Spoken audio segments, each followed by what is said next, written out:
A special thank you to each of our subscribers who make this channel possible. Here's today's story.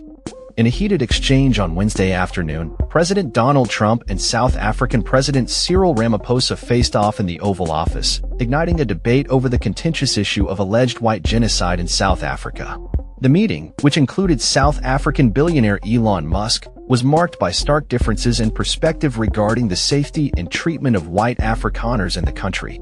The backdrop of this confrontation stems from the recent U.S. decision to accept 59 white Afrikaners as refugees, a move that has stoked tensions between the two nations.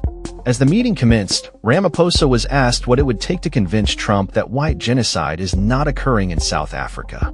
Ramaphosa responded, emphasizing the need for Trump to listen to South Africans, including those present in the room, rather than relying on external narratives. It will take President Trump listening to the voices of South Africans, some of whom are his good friends, like those who are here, Ramaphosa said, referencing South African golf legends Ernie Els and Retief Goosen, as well as billionaire businessman Johan Rupert, who accompanied him to the White House. He urged for a more nuanced understanding of the situation, highlighting that the issue is not as black and white as it may seem. In a dramatic turn, Trump directed his staff to dim the lights and play a video showcasing alleged violence against white South Africans, claiming it illustrated the severity of the situation. The video featured white crosses purportedly marking burial sites of white farmers. However, this claim has been contested, with sources indicating that the footage was taken during a protest aimed at raising awareness of all farm murders, not just those involving white farmers. The exchange continued as Ramaphosa maintained that he had not seen the videos presented by Trump and reiterated that they do not reflect the South African government's stance.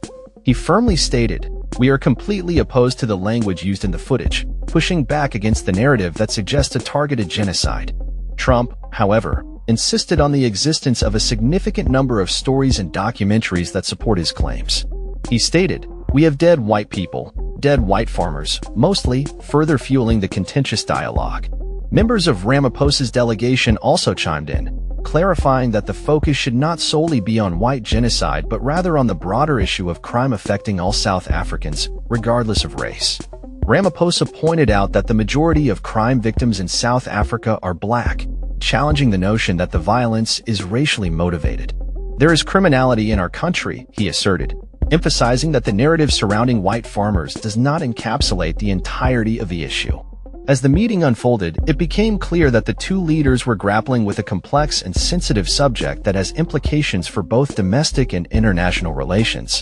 Trump's previous statements framing the situation in South Africa as out of control echoed sentiments expressed by Musk, who has publicly supported the idea of allowing Afrikaners to seek refuge in the U.S. The discussions in the Oval Office were further complicated by ongoing political debates in the U.S. regarding immigration and refugee policies. Trump faced questions from reporters about the rationale behind prioritizing white Afrikaners over other refugee groups, such as the Uyghurs or Rohingyas. Critics, including Democratic Senator Tim Kaine, have accused the Trump administration of racial bias in its refugee policies, suggesting that the decision to accept Afrikaners is rooted in their race rather than a genuine humanitarian concern. In response, Secretary of State Marco Rubio defended the administration's stance, describing Afrikaners as a small subset of refugees and asserting that the president's focus on their plight was a legitimate issue that warranted attention.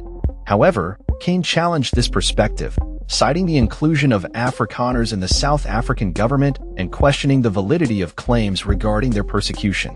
As the meeting concluded, it was evident that the dialogue between Trump and Ramaphosa had not resolved the underlying tensions between their respective countries. Instead, it highlighted the complexities of race, crime, and politics in South Africa and the U.S., leaving many questions unanswered and the future of U.S.-South African relations uncertain. The media's presence during the meeting underscored Trump's inclination to broadcast contentious exchanges with world leaders, a tactic that has become a hallmark of his presidency. As this story unfolds, the implications of this meeting will likely resonate beyond the Oval Office, affecting perceptions and policies regarding race and immigration on both sides of the Atlantic. That's all for this story. We upload videos every day covering many different subjects, so hit that subscribe button to stay informed. Thanks for watching.